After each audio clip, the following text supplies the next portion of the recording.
오늘 우리에게 주신 하나님 말씀은 구약성경 욥기 19장 25절에서 27절까지 말씀입니다. 제가 갖고 있는 구약성경 780면에 있습니다.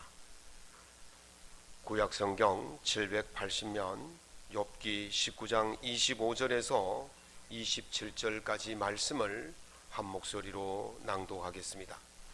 내가 알기에는 나의 대속자가 살아계시니 마침내 그가 땅 위에 서실 것이라. 내 가죽이 벗김을 당한 뒤에도 내가 육체 밖에서 하나님을 보리라. 내가 그를 보리니 내 눈으로 그를 보기를 낯선 사람처럼 하지 않을 것이라. 내 마음이 초조하구나. 아멘. 오늘 본문 말씀을 가지고 날마다 히트치는 신앙생활이란 제목으로 하나님 말씀의 은혜를 함께 나누고자 합니다.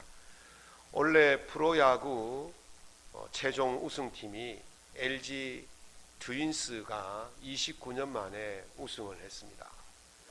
LG 트윈스 선수들 중에서 가장 타격을 잘하는 선수가 누구냐면 홍창기라는 선수입니다. 그 사람의 타율이 0.332라고 하는데요, 4말 3푼 1입니다. 그 프로야구 선수 전체 중에서, 우리나라 프로야구 선수 전체 중에서 원래 가장 잘 친 선수, 안타를 많이 친 선수가 누구냐면 그 창원에 연고지를 두은 NC 다이노스 팀의 손아섭 선수라는 선수인데요, 그 사람이 타율이 얼마냐면 0.339라고 그래요. 4말 3푼 9이죠. 야구 선수들은요, 10번 타석에 서서 3번만 잘 치면 4말대 선수라고 하면서 최강의 선수라고 그래요. 연봉도 2할대 선수와는 비교도 할 수 없을 만큼 그렇게 높습니다.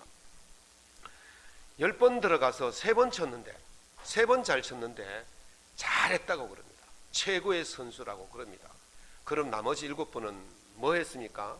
삼진 아웃도 당하고 병살타도 치고 높은 볼 치고 땅볼 치고 그래가지고 7번은 거의 죽었단 말이에요. 3번만 살면 잘한 선수라고 인정을 받습니다. 신앙생활에 있어서도 마찬가지입니다. 안타를 치듯이 그렇게 매일같이 안타를 치면서 살 수는 없어요. 때로는 시험도 당하고, 때로는 실수도 하고, 때로는 뭐 이런저런 보시기에, 정말 하나님 보시기에 부끄러운 일도 합니다. 그래도 우리가 몇 번만 잘하면 하나님께서 잘했다고 칭찬하십니다. 다윗이 그런 사람 아니었습니까? 하나님께서 다윗을 향하여 내 마음에 합한 자다 그랬어요. 다윗이 얼마나 부끄러운 일과 얼마나 못난 일을 많이 했습니까? 정말 하나님 보시기에 하나님께서 다윗을 징계를 하실 만큼 그런 일도 많았습니다. 그런데도 하나님께서 내 마음에 합한 자다 그러셨어요. 그건 뭡니까? 다윗이 한두 번 잘한 일이 있다는 거예요. 여러분들 100번, 10번 다 잘할 수는 없습니다. 그러나 하나님 보시기에 잘하는 일들이 있으면 하나님께서 그것을 잘했다 칭찬하시는 거예요. 예수님의 제자 중에서 가장 먼저 떠오르는 사람이 누굽니까? 베드로잖아요. 베드로는요, 성격이 급하고 베드로는요, 별로 잘한 일이 없는 사람이, 아마 제자들 중에서 가장 책망을 많이 받은 사람이 누구냐면 베드로였어요. 그런데 베드로는 어떤 사람입니까? 베드로는 예수님께서 가장 사랑했던 제자였고, 예수님께서 가장 신임했던 제자 중에 한 사람이 베드로였어요. 그래서 베드로를 우리가 수제자라 부르고 또 베드로를 존경하지 않습니까? 베드로가 잘나서 그런 것이 아니라 주님 보시기에 마음에 드는 일들이 몇 가지는 있었다는 거죠. 그래서 예수님의 제자 중에서 최고의 제자가 될 수가 있었던 것입니다. 우리가 이렇게 다 잘할 수는 없지만 그래도 잘하는 것을 잘 살려서 해야 될 필요가 있습니다. 야구 선수나 테니스 선수나 골프 선수나 탁구 선수나 배드민턴 선수 다 이 사람들은 채를 가지고 운동하는 사람들입니다. 이 채를 가지고 운동하는 사람들이 모두가 100번이면 100번 정확하게 다 맞출 수는 없어요.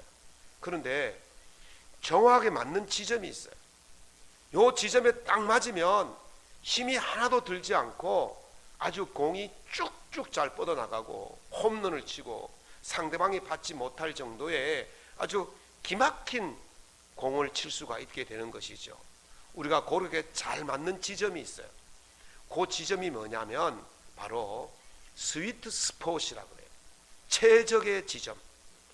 골프도 마찬가지고 야구도 마찬가지예요. 배트에 있어서 아무 곳에 맞아야 홈런 나는 것이 아니고 그 부분을 맞아야만이 홈런이 되는 거죠. 그 부분이 바로 스위트 스폿, 달콤한 지점이라는 거예요. 우리 신앙생활도 마찬가지입니다. 우리 신앙생활 할 때 있어서 100번 다 잘 맞을 수는 없지만 그 잘 맞는 지점이 있어요. 그때 그 쳤을 때 그 느낌이요 너무 상쾌하고 너무 기분이 좋고 딱 쳤을 때 야 이거는 안 봐도 홈런이다, 이거는 안 봐도 안타다, 그런 지점이 있다고요. 그래서 선수들은 그 지점을 찾기 위해서 피나는 노력을 하는 거예요. 수천 수만 번의 배트 연습을 하고 타격 연습을 하고 휘둘러 보는 거예요. 그때 그 지점에 딱 맞았을 때 그 느낌, 여기구나 딱 찾으면 그때부터 그 지점에 공이 맞을 수 있도록 수천 수만 번의 또 노력을 하는 거예요. 중요한 게 뭡니까? 그 지점이 어딘지를 찾아야 되고, 두 번째는 그 지점을 찾았으면 그 지점을 잊지 않도록 하기 위해서 수천 수만 번의 노력과 연습을 해야 되는 겁니다.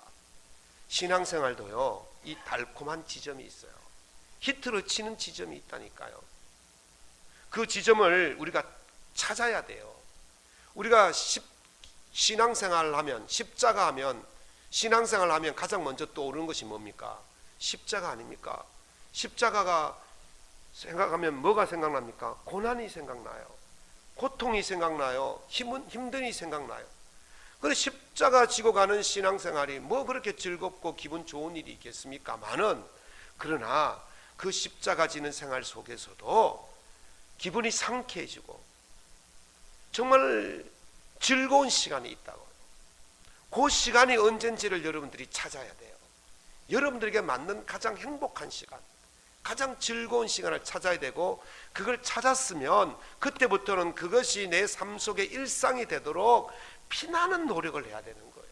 그래서 날마다 그 지점을 실행해서 여러분 삶이 날마다 행복하고 기쁘고 상쾌하고 날마다 히트치는, 홈런치는 그런 인생을 살아갈 수 있기를 예수님 이름으로 축원합니다. 그러면 먼저 우리가 그 지점을 찾기 위해서 어떻게 해야 되느냐? 그 지점이 언제냐 잘 알 수가 없는데, 이런 느낌이 들면 그것이 바로 그 지점입니다. 스위트 스폿이에요. 어떤 느낌이 드느냐면 설레는 마음이 들 때, 이걸 했을 때 마음이 막 설레요. 그것만 생각하면 마음이 막 설레요. 그것이 바로 스위트 스폿이에요. 정신병동에서 간호사로 근무하는 간호사가 있었습니다. 이 사람이 맑게 밝게 성의를 다해서 정신질환을 앓고 있는 환자들을 돌봤어요. 정말 그가 만나는 환자들은 그와 대화를 하면 위로를 얻고 마음이 풀어지고, 그래서 정말 열심히 했어요. 그런데 어느 날 그가 돌보던 환자가 퇴원한 뒤 얼마 뒤에 자살을 해버렸어요. 그래서 그만 충격을 받고는 급성 우울증이 온 거예요. 도저히 병원에 근무할 수 없어서 휴직을 하고 집에서 쉬는데도 이 우울증이 낫질 않아서 결국 그 사람도 정신병동에 입원하게 되어집니다. 그런데 남을 돌보던 간호사가 자기가 정신병동에 입원했으니까 도저히 그걸 받아들일 수가 없는 거예요. 그래서 굉장히 고민하다가 어느 순간에 자기가 가장 설렜던 일이 무엇인가를 생각하게 되었어요. 그거 보니까 자기가 다른 환자들을 돌볼 때, 다른 환자들을 섬길 때 가장 행복했고 가장 즐거웠고 가장 설렜다는 것을 깨닫고, 내가 있을 자리는 여기가 아니고 내가 환자들 옆으로 돌아가야 되겠다. 그렇게 하고는 마음을 추스리게 됩니다. 그래서 그 마음을 추스리고 병이 완화되어서 이제 퇴원하고 다시 자기가 근무하던 정신병원에 복직을 하게 되어집니다. 거기서 다시 환자들을 섬기는데 소문이 나버렸어요. 정신병동에 입원했다라는 소문이 나니까 환자와 환자 보호자들이 그를 멀리하기 시작하고 그를 그 병원에 근무하지 못하도록 시위를 하고 난리를 친 거예요. 그래도 꿋꿋하게 그분이 끝까지 환자들을 섬겼더니 그 오해가 풀리게 되어지고 자기도 치료되고 다른 환자들도 치료되었다는 그런 드라마를 봤습니다. 드라마에 요즘 아주 인기 있는 드라마인데요. 나는 그거 보면서요 정말 많이 울었어요. 세상에 이렇게 아픔을 갖고 사는 사람들이 많구나. 목회자로서 제가 회개를 얼마나 많이 했는지 몰라요. 내가 너무 교인들의 사정을 너무 모르고 이렇게 아픔을, 이렇게 슬픔을 꾹꾹 참고 그렇게 살아가는 이 환자들이 많구나. 그래도 그걸 남인들에 보이지 않고 그냥 어떻게 가슴으로 삼키고 눈물을 삼키면서 살아가는 그 환자들을, 그 아픔을 가지고 있는 성도들을 내가 너무 몰랐구나. 내가 정말 회개 많이 했어요. 많이 울었어요. 제가 그거 보면서. 뭐 남자는 안 울겠습니까? 남자도 웁니다. 네. 그래서 이제 교인들을 생각할 때마다 그걸 생각해요. 최선을 다해서 그들의 아픔을 달래주고 위로하고 섬겨야 되겠다. 그런 마음을 했는데 중요한 건 그게 아니고요. 이 사람이 다시 일어설 수 있었던 이유가 뭡니까? 설렘이었어요. 고난의 현장에서, 아픔의 현장에서, 힘듦의 현장에서 그 설렘이 있었기 때문에 그 사람이 다시 일어설 수 있었고 그 설렘을 가지고 섬겼더니 그도 치료되고 이웃도 치료되는 놀라운 일들이 일어나게 된 것입니다. 사랑하는 성도 여러분, 여러분은 어떤 설렘을 가지고 있습니까? 여러분은 어떤 일을 하면 설렙니까? 어떤 것을 생각하면 설렙니까? 그 설렘이 바로 여러분들에게는 가장 달콤한 시간이고 스위트 스포, 히트 치고 안타 치고 홈런 칠 수 있는 그 시간인 거예요. 삭개오라는 사람이 있었습니다. 예수님 당시에 로마에서 걷어들이는 세금이 두 가지 종류가 있었습니다. 하나는 그 일반세라고 하는, 우리가 소득을 얻으면 세금 내잖아요. 그 세금을 내는 것을 갑바이라고 그렇게 말합니다. 또 한 가지 세금은 세관, 물량을 수입하고 수출할 때 쓰는 그 세관에서 걷어들이는 이 세금인데 이건 모케스라고 그래요. 그런데 갑바이에서 근무하는 세리가 있고 모케스에서 근무하는 세리가 있는데 이 모케스에서 근무하는 세리들이 더 악질적이고 더 악랄했대요. 그래서 사람들에게 손가락질을 많이 받았죠. 여러분, 성경에 예수님이 제자 중에서 이 마태라는 제자가 있어요. 그 제자가 어느 세리였느냐면 바로 이 세관에서 근무하는 모케스를 걷어들이는 세리였어요.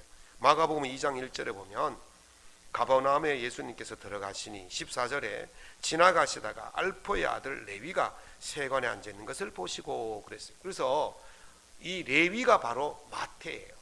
그래서 예수님 제자 중에서도 세리가 있었단 말이죠. 그래서 이 세리들은 어떤 일을 했냐면 로마에다가 세금 걷어들이는 권리를 삽니다. 사가지고 돈을 걷어들여서, 세금을 걷어들여서 정해진 세금만큼은 로마에 상납하고 나머지는 자신들의 수입을 가지는데, 자신의 수입을 많이 가지기 위해서는 어떻게 됩니까? 많이 걷어들여야 되는 거예요. 정한 세보다도 더 많이 부과하고 착취하고 그랬던 거예요. 그래서 이 유대인들은 이 세리들을 자기 동족으로 여기지 않았어요. 로마인들보다 더 악랄한 사람이다, 그렇게 손가락질을 하고 그렇게 했죠. 그래서 삭개오가 어떤 사람이냐면 세리장이었어요. 요즘 말로 하면 세무서장이에요. 이 갑바이하고 그 다음에 그 모케스 세리들을 총괄하는 그런 세리장이었어요. 그러니까 다른 세리들보다도 훨씬 더 많이 욕을 먹고 비난을 받는 그런 세리장이었죠. 예수님께서 그 집에 들어갔어요. 그랬더니 삭개오가 이렇게 말합니다. 내 소유의 절반을 가난한 자들에게 나누어 주겠으며 만일 누구의 것을 속여 빼앗았으면 4배나 갚겠습니다. 그랬어요. 이 사람이 예수님을 만나고 보니까 막 가슴이 설렌 거예요. 그런데 이 이웃을 섬기는 그 일을 해봤더니 너무 좋은 거예요. 기분이 좋아진 거예요. 그때 예수님께서 너희 집에 구원이 이르렀다, 그렇게 칭찬하신 거예요. 이 사람이 이웃을 섬기는 그것을 통해서 예수님께서 보시기에 이가 히트를 치는구나, 그렇게 생각하신 거예요. 그래서 그 집에 구원을 허락하신 것입니다. 이웃을 섬기는 행동, 이것이 바로 삭개오에게는 히트치는 그런 신앙의 스위트 스폿이 된 것입니다. 여러분 가운데 주의 말씀을 따라서 이웃을 섬기고 봉사하는 일이 가장 설레는 그런 순간이라면 그것이 바로 여러분 삶 속의 스위트 스폿이에요. 그런 마음이 드는 사람, 이웃을 섬길 때, 교회를 섬길 때, 봉사할 때 가장 설레는 마음이 드는 사람은 그 순간이 바로 나의 인생의 히트를 치는, 신앙의 히트를 치는 스위트 스폿이라는 거죠. 그런 마음이 있는 분들은 그것을 잘 개발하시기 바랍니다. 잘 활용하시기 바랍니다. 그러면 날마다 히트 치는, 홈런 치는 신앙의 아름다운 삶이 될 줄로 믿습니다. 욥이라는 사람이 있습니다. 욥이 고난을 겪으니까 사람들이 그를 떠났어요. 형제도 떠나고 친척도 떠나고 손님도 떠나고 종들도 떠나고 아내도 떠나고 친구도 떠났습니다. 모두가 욥을 마치 낯선 사람처럼, 외인을 보는 것처럼, 외국인을 보는 것처럼 그를 쳐다보았습니다. 그런데도 욥은 버틸 수 있었던 이유가 있었습니다. 욥기 19장 27절에 내가 하나님을 보리니 내 눈으로 그를 보기를 낯선 사람처럼 하지 않을 것이라. 내 마음이 초조하구나. 하나님을 볼 수 있는 그날이 있다고 믿었기 때문에 그는 그런 외로움과 그런 아픔과 그런 고통 속에서도 버틸 수가 있었던 것입니다. 여기서 초조하다는 말은요, 히브리어로 말하면 칼루라는 말인데 소멸되다, 타버렸다, 녹아내렸다, 없어졌다, 이런 뜻이에요. 하나님을 사랑하고 하나님을 배우기를 갈망하고 열정했던 뜨거운 마음 때문에 모든 것이 타버리고 녹아져 버렸다는 거예요. 우리 현대어 번역 성경에는 내 마음이 한없이 설레는구나, 이렇게 번역을 했어요. 그리고 여기서 초조하다는 말은 설렌다는 뜻이에요. 하나님을 만나는 설렘이 그 고통도, 그 외로움도, 그 고난도 이길 수 있게 했다는 거예요. 하나님을 만나는 그 생각 때문에 기분이 너무 좋아졌다는 거예요. 오늘 여러분들 찬송가 85장 하셨지 않습니까? 구주를 생각만 해도 내 마음이 이렇게 좋거든. 주 얼굴 배울 때야 얼마나 좋으랴. 주님을 배울 생각하니까 내 마음이 기쁜 거예요. 주님을 만날 생각하니까 내 마음이 설레는 거예요.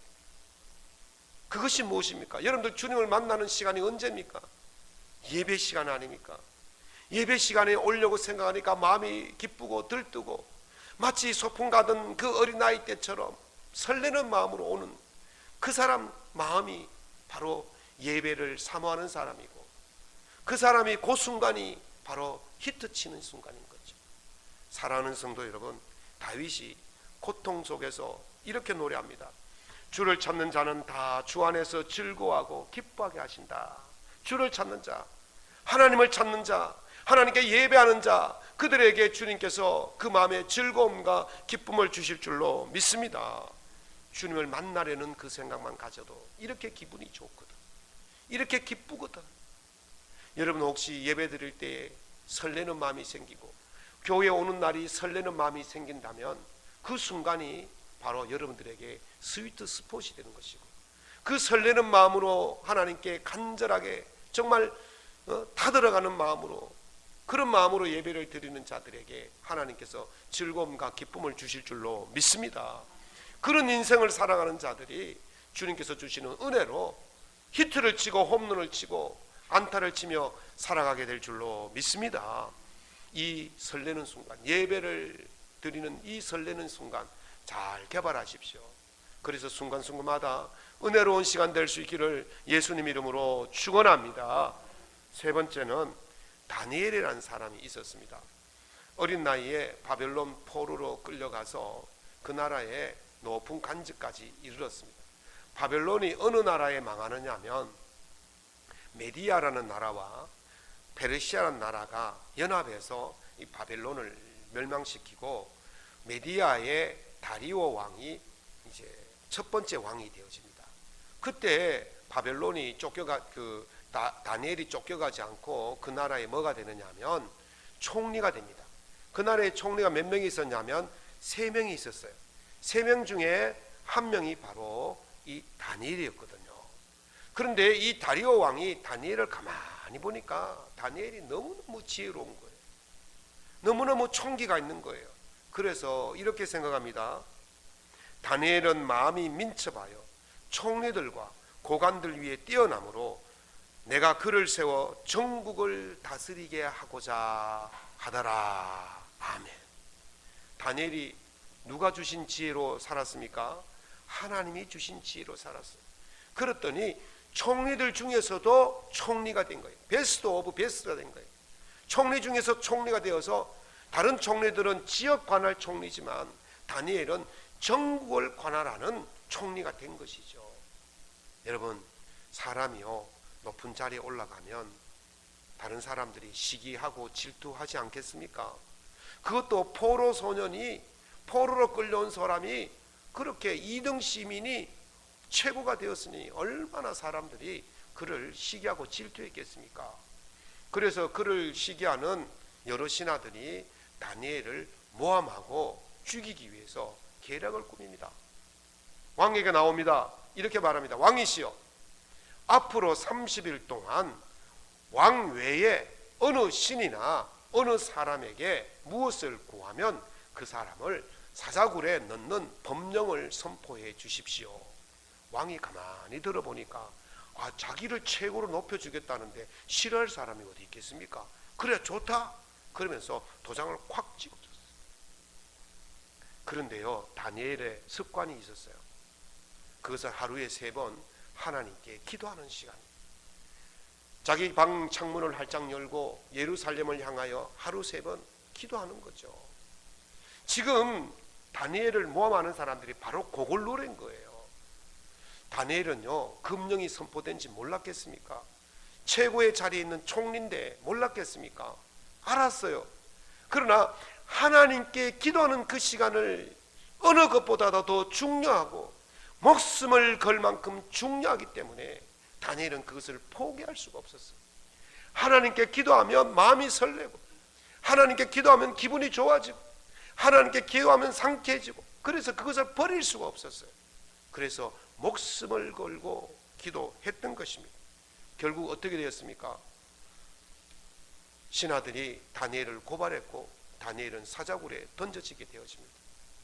그러나 다니엘은 하나님께 보호하심을 받아서 머리털 하나 다치지 않고 온전한 몸으로 나오게 된 줄로 믿습니다. 그리고 다니엘을 모함했던 그 사람들 모두 사자밥이 되었어요. 그리고 나서 이 다리오 왕이 다니엘을 보고는 하나님이 살아계시는구나 그러면서 이렇게 선포합니다. 내 나라 관할 아래에 있는 사람들은 다 다니엘의 하나님 앞에서 떨며 두려워할지어다. 이런 놀라운 선포를 한 거예요. 다니엘이 언제 이런 놀라운 은혜를 입었습니까? 하나님께 나아가는 그 설레임, 하나님께 기도하는 그 설레임을 잊지 않고 그것이 내 인생의 가장 달콤한 시간, 스위트 스폿이라고 생각하는 그것을 놓치지 않고 잘 했을 때에 그가 히트치는, 안타치는, 홈런치는 인생이 된 줄로 믿습니다. 찬송가 364장에 내 기도하는 그 시간, 그때가 가장 즐겁다. 이 세상 근심 걱정에 얽매인 나를 부르사 내 진정 소원 주 앞에 낱낱이 바로 아래요. 큰 불행 당해 슬플 때 나 위로받게 하시네. 날마다 기도하는 시간이 가장 설레는 시간이라면 여러분 그것을 잘 개발하시기 바랍니다. 그 순간을 잊지 않기시기 바랍니다. 그 순간이 여러분 속에서 가장 히트치는 순간이 될 수 있기를 예수님 이름으로 축원합니다. 말씀을 맺겠습니다.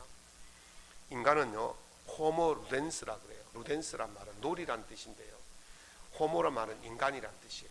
그 인간은 놀이하는 인간이라고요. 인간은 즐기는 인간이에요. 인간은요, 재미가 있어야 살아가는 인간이에요. 그래서 본능적으로 재미를 쫓는 것이 인간의 본능이에요. 공자가 이런 말을 했습니다. 아는 사람은 좋아하는 사람을 만 못하고, 아는 사람은 좋아하는 사람만 못하고, 좋아하는 사람은 즐기는 사람만 못하다 그랬어요. 그러니까 가장 잘하는 사람이 어떤 사람이라고요? 일을 즐기면서 하는 사람이에요. 유명한 심리학자였던 독일의 롤프 메르클레라는 사람은 이런 말을 했어요. 비슷한 말인데요. 천재는 노력하는 사람을 따를 수 없고, 노력하는 사람은 즐거워하는 사람을 따를 수 없다 그랬어요. 그래서 성공하려면, 성장하려면 억지로 하는 것이 아니고 즐기면서 하는 거예요. 여러분, 똑같은 일이지만 짜증내고 힘들어하고 괴로워하는 일도 일이고, 똑같은 일이지만 즐거워하고 기쁘게 하는 일도 일이에요. 누구에게 어떤 것이 더 이익이겠습니까? 똑같은 일을 하면서 짜증내고 하면 그 사람은요, 일해놓고도 좋은 소리 못 들어요. 똑같은 일이지만 즐겁게 하면 그 사람은요, 일하는 보람이 있고 행복해지는 거예요. 그래서 이 일을 할 때는 즐거운 마음으로 해야 돼요. 즐거운 마음으로 하는 사람이 성장하고 성공하는 것입니다. 신앙생활도 마찬가지입니다. 힘들게 억지로 하는 신앙 성장이 없어요. 은혜가 없어요. 도리어 괴롭습니다. 그러므로 이왕 하는 신앙생활 즐겁게 할 수 있기를 예수 이름으로 축원합니다. 그것을 위해서 여러분 신앙 가운데 정말 가장 즐거운 시간이 언제인지를 찾아야 돼요. 기도하는 일이 여러분에게 가장 설레는 시간이라면 기도하는 일을 힘쓰시기 바랍니다. 다시 할까요? 기도하는 일이 가장 즐거운 시간이고 설레는 시간이라면 기도하는 일에 힘쓸 수 있기를 바랍니다. 그것을 통해서 여러분의 신앙이 히트 치는 거예요. 홈런 치는 거예요. 안타 치는 거예요. 예배 드리는 것이 가장 설레는 시간이라면 예배를 열심히 해 드리시기 바랍니다. 그것을 통해서 여러분이 신앙의 히트를 치는 거예요. 찬양하는 시간이 가장 즐거운 시간이라면 여러분들 그 찬양을 열심히 해보시기 바랍니다. 그것으로 여러분의 인생의 히트를 치는 거예요. 섬기는 일이 가장 즐거운 시간이라면 그 섬기는 일을 열심히 해보시기 바랍니다. 그것으로 여러분의 신앙의 히트를 치는 거예요. 복음 전하는 일도 마찬가지입니다. 복음 전할 때의 설렘이 있다면 여러분들 그것을 즐겁게 해보시기 바랍니다. 그러면 여러분 신앙의 히트를 치는 거예요. 사랑하는 성도 여러분, 여러분들에게 맞는 그 설렘의 시간, 여러분에게 맞는 그 스위트 스포트 달콤한 시간, 그것이 여러분들을 찾으십시오. 그리고 그것을 열심히 하십시오. 잊지 마십시오. 그러면 여러분 인생이 반드시 아름다운 히트를 치는 인생이 될 줄로 믿습니다. 예수님은 비록 이 땅에서 고난을 받으셨지만 즐거워하신 것이 있었습니다. 히브리서 12장 2절에 보면 그는 그 앞에 있는 기쁨을 위하여, 주님 앞에 있는 기쁨, 설레는 그 순간, 그것이 있었다는 거예요. 그것을 위하여 십자가를 참으사 부끄러움을 개의치 아니하였더니 그랬어요. 그 기쁨을 위해서 오늘 내가 당하는 부끄러움, 오늘 내가 당하는 고난, 이것이 아무것도 아니었다는 거죠. 왜? 그 즐거움이 더 컸기 때문에 그렇습니다. 여러분들에게 가장 즐거운 것이 무엇인지를 찾으십시오. 기도하는 일이든지 예배 드리는 일이든지 찬양하는 일이든지 복음 전하는 일이든지 섬기는 일이든지 가장 즐거운 것이 있다면 그것을 여러분 가장 행복한 시간, 최적의 순간이라는 것을 깨달으시고 한번 사용해 보시기 바랍니다. 활용해 보시기 바랍니다. 잊지 않고 열심히 해 보시기 바랍니다. 주님께서 부끄러움을 기어치 아니하였더니 하나님 보좌 우편에 앉으셨다 그랬어요. 최고의 최상의 자리에 오르시는 거예요. 여러분들이 그 순간을 즐기면 여러분 또한 하나님께서 주시는 최고의 은혜를 누리게 될 줄로 믿습니다. 여러분들에게 가장 잘 맞는 신앙의 최적점, 신앙의 스위트 스포트, 안타점을 찾으셔서 반석에서 나오는 꿀로 너를 만족하게 하리라는 말씀처럼 여러분 삶이 비록 고단하고 힘들고 어렵더라도 날마다 주님의 주시는 은혜의 반석에서 은혜의 꿀이 솟아나는 행복하고 기분 좋고 상쾌하고 즐거운 신앙을 살아갈 수 있기를 예수님 이름으로 축원합니다.